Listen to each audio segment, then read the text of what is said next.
Hello friends, now it's good time to learn equivalent concept now. मैंने मेरे पिछले lecture में इक्विवेलेंट वेट डिटरमाइन करने का तरीका बता दिया था। मैंने कहा था कोई सा भी रिएजेंट किसी भी रिएक्शन में उसके हम रोल को देखेंगे, उसके रोल को देखकर हम उसके लिए जो ABCNV फैक्टर है वह सोचेंगे। ABCNV फैक्टर समझने के बाद फिर हम molecular weight upon ABCNV factor करके इक्विवेलेंट वेट निकाल लेंगे और फिर इक्विवेलेंट वेट निकालने के बाद नंबर ऑफ इक्विवेलेंट के लिए हम वेट अपॉन इक्विवेलेंट वेट कर देंगे और फिर हमने नॉर्मेलिटी की डेफिनेशन और नॉर्मेलिटी की मोलारिटी के साथ में रिलेशनशिप, नंबर ऑफ इक्विवेलेंट का नंबर ऑफ मोल्स के साथ रिलेशनशिप, यह सारी चीज करा दी थी। अब मैं आपको समझाता हूं इक्विवेलेंट कंसेप्ट। इनफैक्ट इसी इक्विवेलेंट कंसेप्ट को समझने के लिए अभी तक हमने इतनी सारी बातें पढ़ी हैं और समझी है।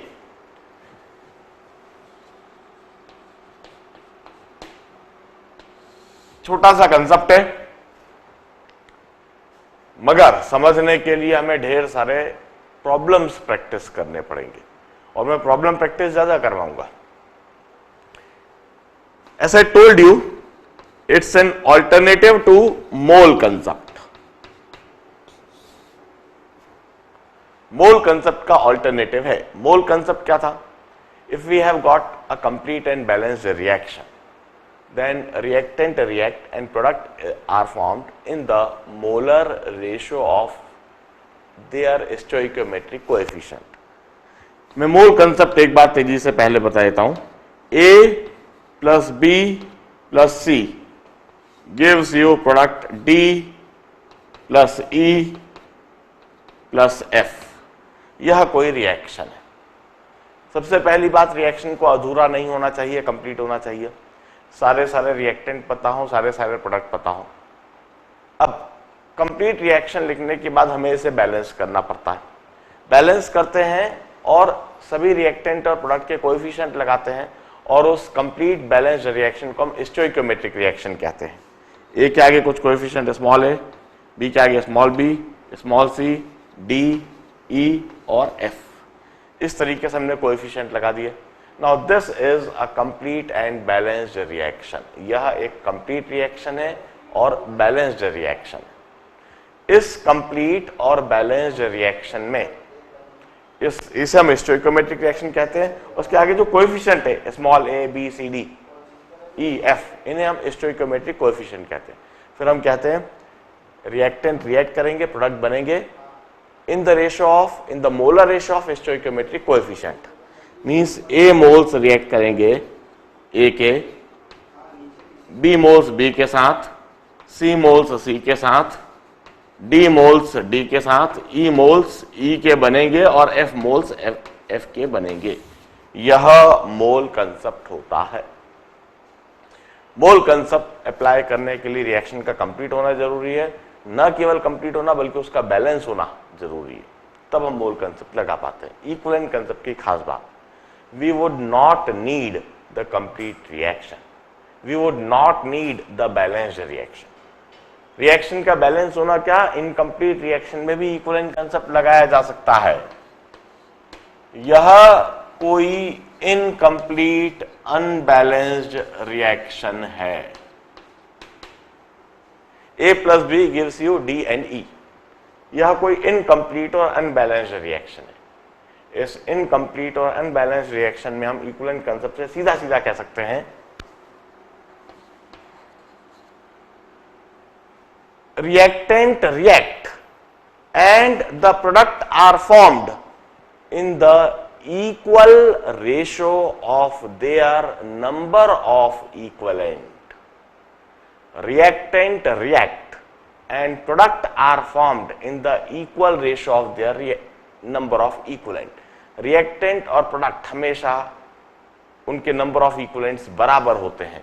One equivalent of A would react with one equivalent of B in order to give you one equivalent of D and one equivalent of ई। बस जितने भी रिएक्टेंट है, जितने प्रोडक्ट है, उनके इक्विवेलेंट हमेशा बराबर होते हैं। One equivalent of A would react with one equivalent of B in order to give you one equivalent of D and one equivalent of E. या फिर हम कहें n equivalent of A would react with n equivalent of B to give you n equivalent of D and n equivalent of E. जितने भी equivalent है वो हमेशा बराबर होते हैं.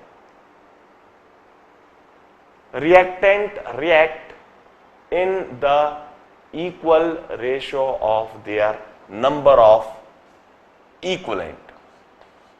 Reactant react and product are formed. Product are formed in the equal number of equivalents.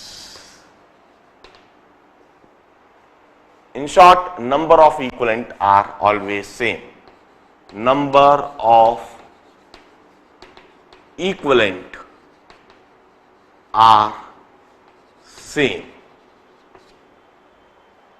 यदि हम कोई एसिड बेस टाइट्रेशन कर रहे हैं, then equivalent of acid would be equivalent of base. मैं कहूंगा if we are having acid base titration, तो acid base titration में हम कहेंगे equivalent of acid would be equal to equivalent of base. दो या दो से अधिक एसिड है तो टोटल इक्विवेलेंट ऑफ एसिड, दो या दो से अधिक बेस है तो total equivalent of base. Total equivalent of acid would be equal to the total equivalent of base. यदि कोई रिडॉक्स रिएक्शन है, if we have got a redox titration based on any redox reaction, यदि कोई redox titration है, redox titration means the titration in which redox reaction is taking place, redox reaction is being involved, in which some reagent is being reduced and some reagent is being oxidized. For redox titration, we will say the total equivalent of reducing agent would be equal to the total equivalent of oxidizing agent. Total equivalent of reducing agent would be equal to the total equivalence of oxidizing agent.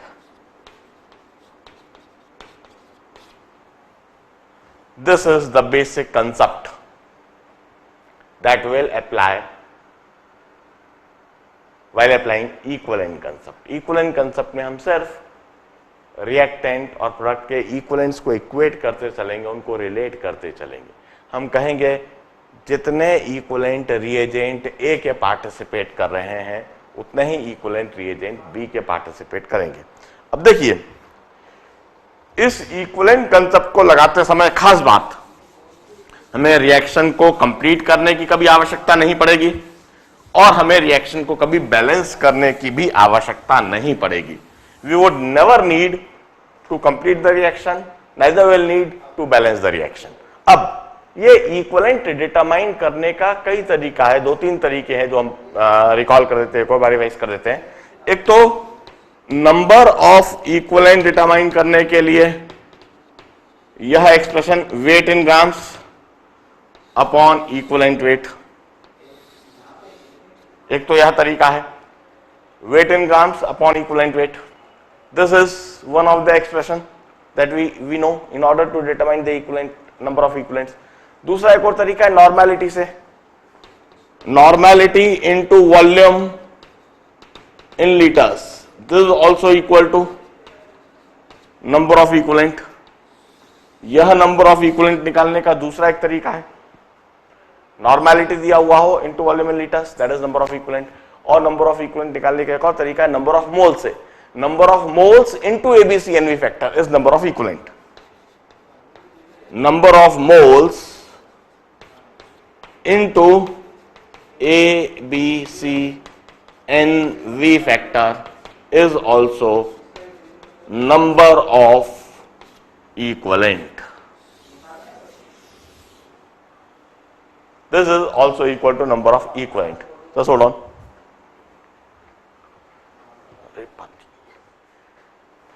We may determine, हमें number of equivalents को relate करना है, उन्हें equate करना है. कभी हमें acid base titration दिया जाएगा, एसिड और बेस रिएक्ट कर रहे होंगे, और जहां एसिड और बेस रिएक्ट कर रहे होंगे हमें उन्हें इस रिएक्शन में कंसेप्ट लगाना है. हमें इक्विवेलेंट ऑफ एसिड निकालना है, इक्विवेलेंट ऑफ बेस निकालना है. अब इक्विवेलेंट ऑफ एसिड निकालने के लिए हम या तो यह तरीका अप्लाई करेंगे. It depends on the data. Problem में डेटा क्या दे रखा है. यदि वेट दे रखा है तो वेट अपॉन इक्विवेलेंट वेट कर देंगे. यदि नॉर्मेलिटी दे रखा है तो normality into volume in litre कर देंगे. यदि नंबर ऑफ मोल्स दे रखा है तो नंबर ऑफ मोल्स इनटू एबीसीएनवी फैक्टर कर देंगे. इस तरीके से हमें इक्विवेलेंट ऑफ एसिड निकल जाएगा. फिर हम बेस के इक्विवेलेंट निकालेंगे और बेस के इक्विवेलेंट निकाल के उसको इक्वेट करना है. वंस अगेन बेस के इक्विवेलेंट निकालने के लिए इनमें से कोई सा भी एक तरीका अप्लाई करेंगे. हम इक्विवेलेंट कंसेप्ट डिटरमाइन करने के लिए इक्विवेलेंट ऑफ एसिड और इक्विवेलेंट ऑफ बेस को इक्वेट करेंगे और वह इक्विवेलेंट इनमें से किसी भी एक्सप्रेशन से निकालेंगे. ध्यान रहे, it's not only will equate number of equivalent, sometime will equate number of milli equivalent. Milli equivalent of acid is equal to milli equivalent of base. Milli equivalent of acid is equal to milli equivalent of base. अब milli equivalent कैसे determine करेंगे, वही तरीका. Weight in milligrams upon equivalent weight is the number of milli equivalent. Normality into volume in ml. मैं लिखता हूं इस चीज को इस जगह पर लिखता हूं. नॉर्मेलिटी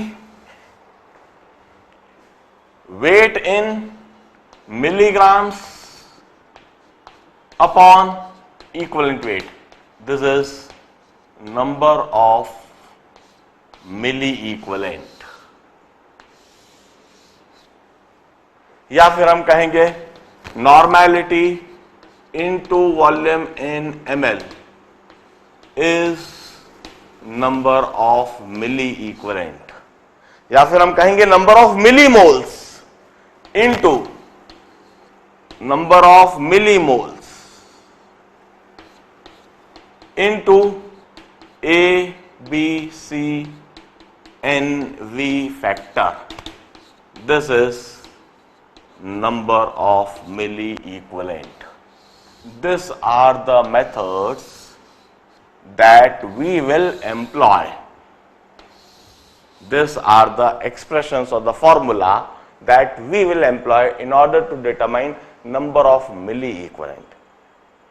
जिस तरह से हमने इक्विवेलेंट्स को इक्वेट करा, इसी तरीके से हम मिली इक्विवेलेंट्स को इक्वेट करेंगे. हम कहेंगे during acid base titration total milli equivalent of acid would be equal to the total milli equivalent of base. During any redox titration total milli equivalent of reducing agent would be equal to the total milli equivalent of oxidizing agent. This is equivalent concept. Definitely it's a superior concept over mole concept. Why it's a superior? Because we do not need to balance the reaction. We do not need to complete the reaction. It could be applied over incomplete and unbalanced reaction. That's why it's a superior concept over equivalent concept. Although अभी तो सिर्फ मैंने concept बताया, इसको समझाया नहीं है. इसको समझाने के लिए हम problems करेंगे ढेर सारे. वही तरीका रहेगा. Study package में से every 1/3 problem would be solved by me. एक और बात, definitely solving the problems over equivalent concept would involve calculations. You would learn how to do quick calculations और वो आपको सीखना ही होगा. ऑल्दो कुछ समय के लिए मैं आपको कैलकुलेटर का यूसेज अलाउ कर दूंगा, but I would recommend try to do maximum calculations manually. क्योंकि कॉम्पिटिटिव एग्जामिनेशन में, आईआईटी जेई में या मेडिकल एंट्रेंस एग्जामिनेशन में they do not allow the usage of calculator. और वहां पर 2-4 प्रॉब्लम में हमेशा टिपिकल कैलकुलेशंस आते हैं जो आपको दिमाग लगा के फटाफट मैनुअली क्विकली करने होते हैं और एक्यूरेटली करने होते हैं.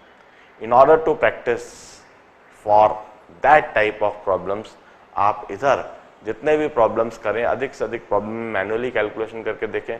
मैनुअली कैलकुलेशन करने पर गलत आता है तो कैलकुलेटर उठा के देख लें, फिर करके देख लें.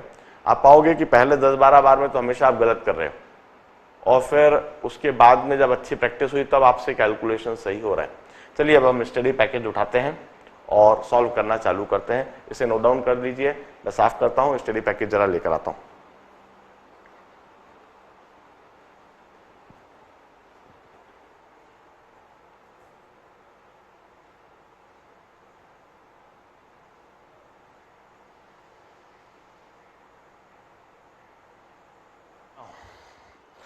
After discussing the basic theory portion of this topic, chemical calculation part 1 part 2 के जब हम पार्ट 3 कर रहे हैं, as I wrote on the board, और इस केमिकल कैलकुलेशन पार्ट 3 में we have got 2 sections. 2 section में है यह study package. Section 1 is over the basic knowledge of equivalent concept and volumetric analysis. इस वॉल्यूमेट्रिक एनालिसिस में will deal with acid base titration. Majorly acid base titration है. और फिर हम section 2 करेंगे. In section 2 is over redox titration. Definitely section 1 आसान है, section 2 थोड़ा डिफिकल्ट है. और टोटल मैं देख रहा हूं सेक्शन 1 में 88 प्रॉब्लम्स है. There are 88 problems and out of it 1/3 problem would be solved by me, as I told you. लगभग 29 प्रॉब्लम्स मैं सॉल्व कर दूंगा, बाकी के सारे आपको करना है. वो सेक्शन 2 में भी कुछ 70 प्रॉब्लम्स है, उसमें से ही 1/3 मैं करूंगा. और फिर इसमें एडवांस लेवल प्रॉब्लम भी है. बहुत बड़ा स्टडी पैकेज है. पैकेज की जो साइज है वह 64 पेजेस की है, and there are more than 200 problems in it. यह सारे प्रॉब्लम्स यदि आपने कर लिए तो जेई में, ऑल इंडिया मेडिकल में, या इवन कोई सी भी एग्जामिनेशन होती है, competitive examination, it may be any level of olympiad, किसी भी तरह के एग्जामिनेशन फेस करोगे आप, हर तरह का सवाल जो इस पर बेस्ड जाएगा वह कर सकोगे. चलिए अब हम प्रॉब्लम प्रैक्टिस करना चालू करते हैं. पीएफपी प्रॉब्लम मैं कराऊंगा. चलिए मैं 3n+1 प्रॉब्लम सॉल्व कराता हूं. 3n+1, इससे क्या होगा, फर्स्ट प्रॉब्लम भी आएगा और लास्ट प्रॉब्लम भी आएगा. 88 प्रॉब्लम है तो 3n+1 जब मैं करूंगा तो फर्स्ट से लेकर लास्ट तक सारे प्रॉब्लम हो जाएंगे. It means first, fourth, 7th, 10th, 13, 16, 19, 22, 25, 28 and so on. यह प्रॉब्लम मैं अभी सॉल्व करूंगा. Let me start with the first problem. Problem को बड़े ध्यान से देखते जाएं. Equivalent weight of sulphur in SO2 is 8. What is equivalent weight of sulphur in SO3? ये तो बिल्कुल सिंपल है. SO2 में सल्फर का इक्विवेलेंट वेट हमने ऑलरेडी इलस्ट्रेटिव प्रॉब्लम में इसको करा हुआ है. SO2 में सल्फर की वैलेंसी फैक्टर है 4. Equivalent weight is atomic weight upon the valency factor 32/4. इस तरह से इक्विवेलेंट वेट जो आएगा दैट इज 8. और इसी तरह से उन्होंने पूछा equivalent weight of sulphur in SO3. अब SO3 में हम कहेंगे SO3 में जो वैलेंसी फैक्टर है that is 6, because each oxygen atom correspond to the valency factor of 2 and there are 3 oxygen atom, so this 3 oxygen atom correspond to the valency factor of 6. Now the equivalent weight is 32/6 atomic weight upon valency. So the equivalent weight is, you will say 16/3, or the equivalent weight is 5.33.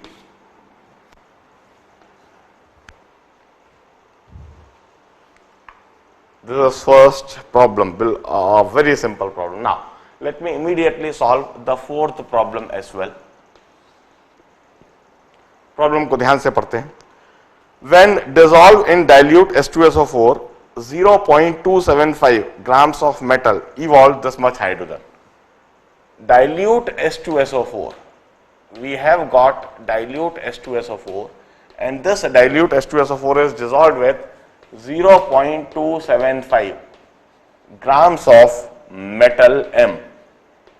There is some metal M.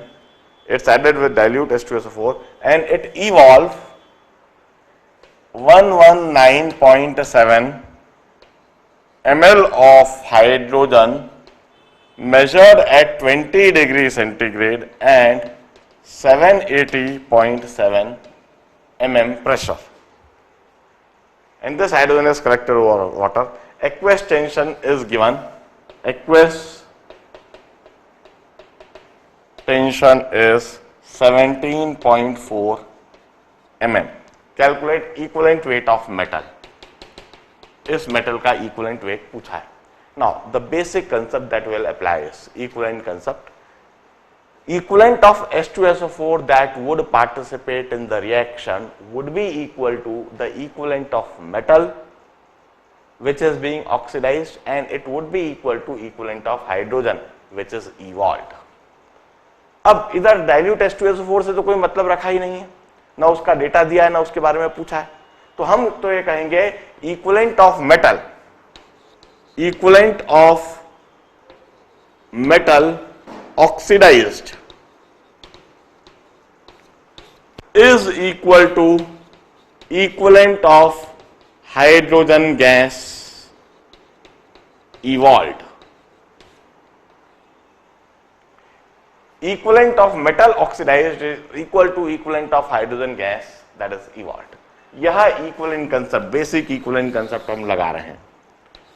देखिए, इस equivalent concept को लगाने के लिए ना तो हम reaction को कंप्लीट करने की परवाह करेंगे, ना ही हम उसको बैलेंस करने की परवाह करेंगे. हम सिर्फ इक्विवेलेंट ऑफ हाइड्रोजन निकालेंगे और इक्विवेलेंट ऑफ मेटल निकालेंगे, उसको बराबर कर देंगे. अब सबसे पहले equivalent of hydrogen. Equivalent of hydrogen निकालने के लिए मैं मोल्स ऑफ हाइड्रोजन पहले निकालता हूं. हाइड्रोजन के लिए मुझे वॉल्यूम दे रखा है, टेम्परेचर दे रखा है और प्रेशर दे रखा है. तो सबसे पहले pressure of hydrogen.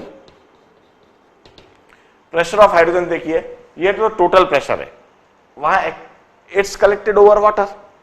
Since hydrogen is collected over water, hence the total pressure would be equal to pressure of hydrogen plus the pressure due to water vapor. Pressure due to water vapor is 17.4 mm.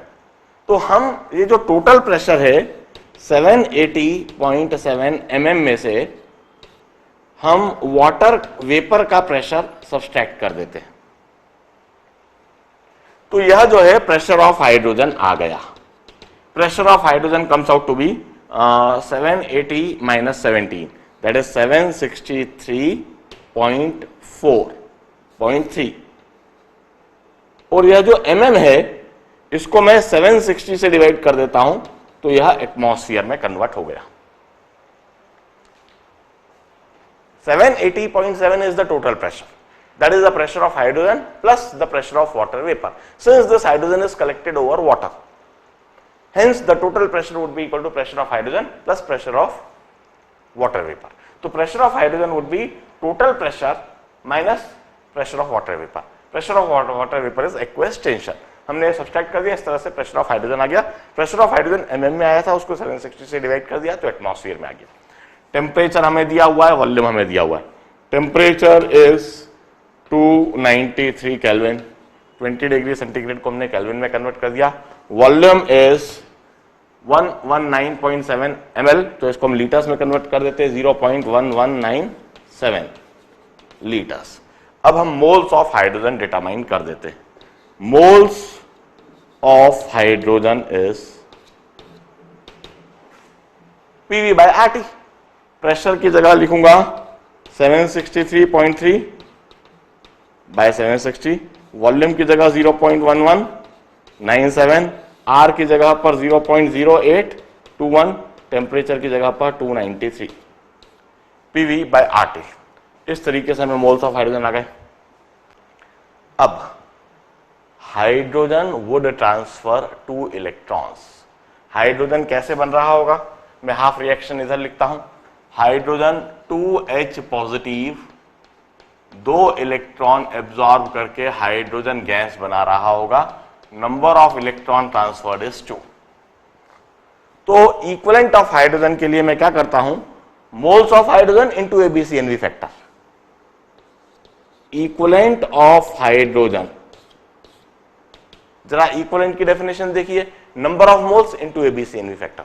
हमने moles of hydrogen निकाल लिए, ABCNV factor हमने immediately सोच लिया कि hydrogen gas जब बनेगी तो H2SO4 में तो H पॉजिटिव के फॉर्म में, तो 2H पॉजिटिव 2 इलेक्ट्रॉन एब्जॉर्ब करेंगे और H2 मॉलिक्यूल देंगे, तो हाइड्रोजन का एक मॉलिक्यूल 2 इलेक्ट्रॉन ट्रांसफर कर रहा है। तो नंबर ऑफ मोल्स तो हमने ऊपर लिख रखा है 763.3 इंटू 0.1197 अपॉन 760 इंटू 0.0821 इंटू 293। ये तो नंबर ऑफ मोल्स है। Now this number of moles into ABCNV factor, that is 2. This is equivalent of hydrogen. अब equivalent of hydrogen gas evolved आ चुका है, हमें इसे इक्वेट करना है equivalent of metal से। अब equivalent of metal कैसे निकालेंगे जरा देखिए। मेटल के हमें ग्राम्स दे रखे हैं, grams of metal upon equivalent wait. मैं equivalent of metal इधर लिख देता हूं, equivalent of metal is weight in grams 0.275 upon equivalent weight. This is equivalent of metal. अब क्या करना है हमें, equivalent of metal equal to equivalent of hydrogen. Equivalent of metal equal to equivalent of hydrogen. This is equivalent concept. इसे हम apply कर रहे हैं 0.275 upon equivalent weight is equal to equivalent of hydrogen 263.3 into 0.1197 into 2 upon 760 into 0.0821 into 293. Solve for it and you would get equivalent weight of metal. Cross multiply करके 760 into 0.0821 into 293 into 0.275 upon 763.3 into 0.1197 into 2. This would give you the equivalent weight of the metal. बड़े ध्यान से देखिए किस तरीके से हमने equivalent concept लगाया, और इक्विवेलेंट कंसेप्ट लगाने के लिए हमने कोई रिएक्शन को ना कंप्लीट करा ना बैलेंस करा। सिर्फ हमें यह पता है कि H2SO4 है, डाइल्यूट H2SO4 है, उसको मेटल के ऊपर डाला या मेटल को उसके अंदर डाल दिया, 0.275 ग्राम मेटल का टुकड़ा लिया, डाइल्यूट H2SO4 के अंदर डाल दिया और इतनी हाइड्रोजन निकली। जो हाइड्रोजन निकली उसका प्रेशर, वॉल्यूम, टेम्परेचर से हमने उसके नंबर ऑफ मोल्स निकाल लिया। हाइड्रोजन के लिए ABCNV फैक्टर देखकर नंबर ऑफ इक्विवेलेंट निकाल लिया और ग्राम्स ऑफ मेटल से इक्विवेलेंट ऑफ मेटल निकाल लिया। इक्विवेलेंट ऑफ मेटल और इक्विवेलेंट ऑफ हाइड्रोजन दोनों को इक्वेट कर दिया और हमें मेटल का इक्विवेलेंट वेट मिल गया। Observe that this is the chemical calculations made. यदि हमें मोल कंसेप्ट लगाना होता तो यह भी जानना होता कि कौन सा मेटल है, कंप्लीट भी करना होता, रिएक्शन भी लिखनी होती, तब जाके हम मोल कंसेप्ट लगा पाते। मगर इक्विवेलेंट कंसेप्ट लगाने के लिए हमने कोई रिएक्शन को कंप्लीट नहीं करा, लगा भी दिया, सॉल्व भी कर दिया और आंसर भी लिया है। नोट इट डाउन, इसे सॉल्व करके एक्यूरेट आंसर लाकर चेक जरूर करो। 7th प्रॉब्लम करेंगे अब, उसकी तैयारी करो फटाफट।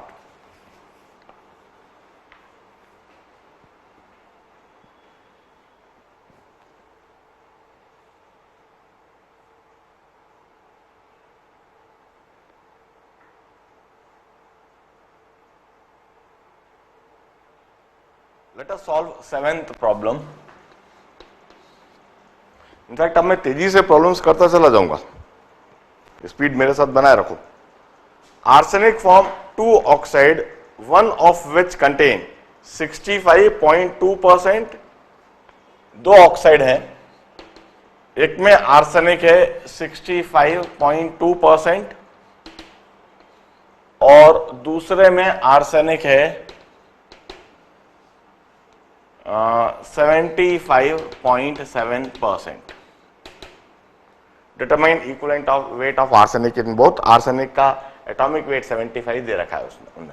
अब देखिए इधर इसका मतलब ऑक्सीजन हुआ 34.8% और इधर ऑक्सीजन हुआ 24.3%.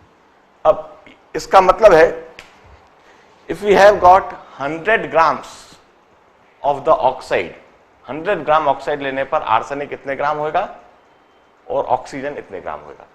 Now let us determine the gram atoms of arsenic. कैसे? 65.2 को मैं 75 से डिवाइड करूंगा और जो 34.8 को 16 से डिवाइड करूंगा. ऐसा करने से क्या हुआ कि 100 ग्राम यदि मैंने आर्सेनिक ऑक्साइड लिया जिसमें 65 ग्राम आर्सेनिक है, then that 65 grams of arsenic would be equal to 65.2 divided by 75. 0.869 gram atoms of arsenic. इसमें इतने ग्राम एटम्स आर्सेनिक के होंगे. और ऑक्सीजन के कितने हुए जरा देखिए, 34.8 डिवाइडेड बाय 16 और ऑक्सीजन के ग्राम एटम्स होंगे 2.175. This is the number of gram atoms. अब हम क्या करते हैं,